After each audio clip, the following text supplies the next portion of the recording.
नमस्कार. वैदिक विश्व या यूट्यूब चॅनेलवर आपले सहर्ष स्वागत आहे. वैदिक सणांचे योग रहस्य भाग 24. नृसिंह जयंती. त्रयोदशीला नृसिंह जयंती येते. वराह कल्पातील ही नृसिंह जयंती. वराह जयंतीच्या वेळेस वराह अवतार म्हणजे काय याचा विचार केलाच आहे. हिरण्याक्षाचा भाऊ हिरण्यकश्यपू एक बलाढ्य दैत्य होता, पण त्याचे पोटी प्रल्हादाप्रमाणे एक निस्सीम विष्णुभक्त निघाला. हिरण्यकश्यपू म्हणजे सूर्याचे शरीर असलेला. यावरून हिरण्यकश्यपू तेजस तत्वाचा साधक होता हे स्पष्ट आहे. साधक जोपर्यंत आपल्या तत्वाशी एकनिष्ठ राहतो तोपर्यंतच त्याची त्या तत्वात प्रगती होते हे खरे. परंतु पलीकडे जायचे असल्यास त्या तत्वाचा अभिनिवेशच त्याच्या मार्गाआड येतो. लहानशा रोपट्याला इतरांपासून उपसर्ग होऊ नये म्हणून त्याचे भोवती एक कुंपण करतात. पण रोपट्याचे वाढून झाड झाले म्हणजे हेच कुंपण त्याला बाधक ठरते. तद्वत विशिष्ट तत्वातील अभिनिवेश ते तत्व पूर्ण हस्तंगत होईपर्यंत बरा असतो. परंतु पलीकडे तत्वात जायचे असल्यास त्या तत्वाचे कुंपण साधकाला तोडायचे असते. हिरण्यकश्यपूचा मुलगा प्रल्हाद भगवान श्री विष्णूचा म्हणजे आकाशतत्वीय देवतेचा भक्त साधक होता. हिरण्यकश्यपू त्याला आकाशतत्वाची साधना देईना. म्हणजे प्रल्हादाला भगवान श्री विष्णूची पूजा साधना करण्यास तो मना करीत असे. ल्हाद म्हणजे आनंद आणि प्रल्हाद म्हणजे उत्तरोत्तर तत्वातील आनंद अगोदर मिळविणारी साधक वृत्ती होय. असल्या प्रल्हाद वृत्तीचा पिता हिरण्यकश्यपू तेजस्तत्वीय वृत्ती होय.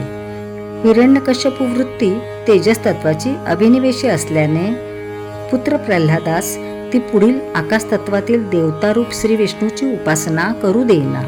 परंतु प्र म्हणजे समोरील उच्च तत्वांचा ल्हाद म्हणजे आनंद घेऊ इच्छिणारा साधक ते कसे मानणार.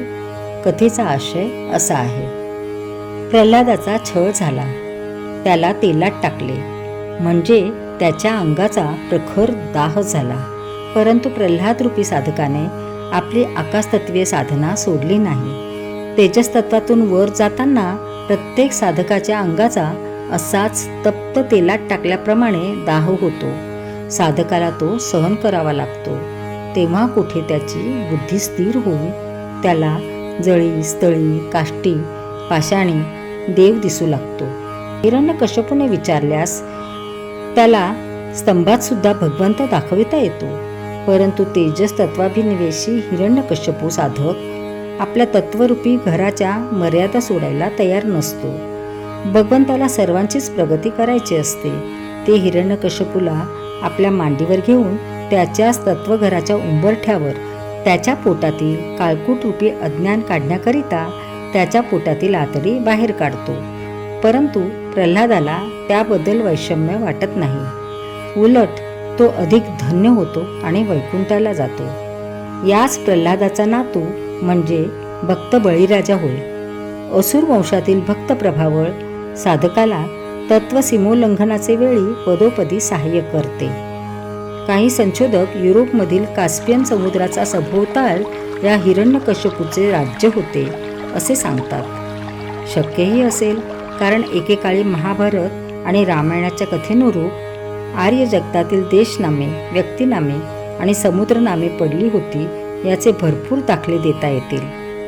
नरवर्य नॉर्वे, स्वदेन स्वीडन, मार्कंडेय डेन्मार्क, ऋषशेय रशिया, मंगलालय मंगोलिया, प्राचीन चीन, जपान नेपाळ, सर्बरिय सायबेरिया, बर्हिन बेहरीन, ऋतुकस्तान तुर्कस्तान, रेभुस्तान अरबस्तान, असुरालय इस्रायल, असिरिया इत्यादी, अलक्षा अलास्का, अमर्त्यका अमेरिका अमेरिका, काकुस्थ कॉक्शस, अदी पर्वत अँड्रीज, शेषराम मॉरिशस, ब्रूही बोलणे उलट होऊन हिब्रू भाषा, अलक्षेंद्र अलेक्झांदर, मिनेंद्र मिनांदर, असक्रतुस सॉक्रेटिस, प्लूत प्लेतो,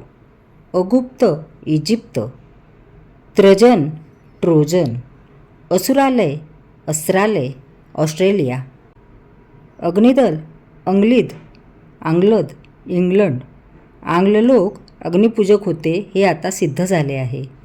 फाल्गुन फगन अफगाण अफगाणिस्तान, वाली सुमात्रा आश्रय सहारा आफ्रिका, द्विदल दुईशलँड, दॅन्यूब दुसैलँड जर्मनी, ब्लेंच फ्रान्स, बलोचिस्तान, रम रोम, अतालिया इताली, क्रतू क्रित बेट, मक्षक मेक्सिको पेरू, लंका इंका, ब्रज ब्राझील, कृष्ण ख्राइस्त, पित्तर पीटर इत्यादी नावांची यादी हेच दर्शविते की एकेकाळी सर्व जगात वैदिक संस्कृतीचा पगडा असून महाभारत रामायणातील व्यक्तिनामे, देशनामे आणि जलनामे सर्वत्र थोड्याफार अपभ्रंशाने आजही दिसून येतात.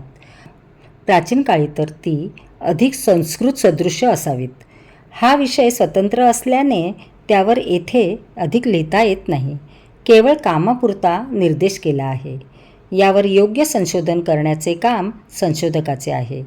परंतु साधनानुभव असल्याशिवाय त्यातील रहस्य कळणार नाही आणि संशोधनही योग्य प्रकारे पदरी पडणार नाही. भारतातील प्राचीन योगसाधनेच्या प्रसारासाठी या चॅनलची निर्मिती करण्यात आलेली आहे.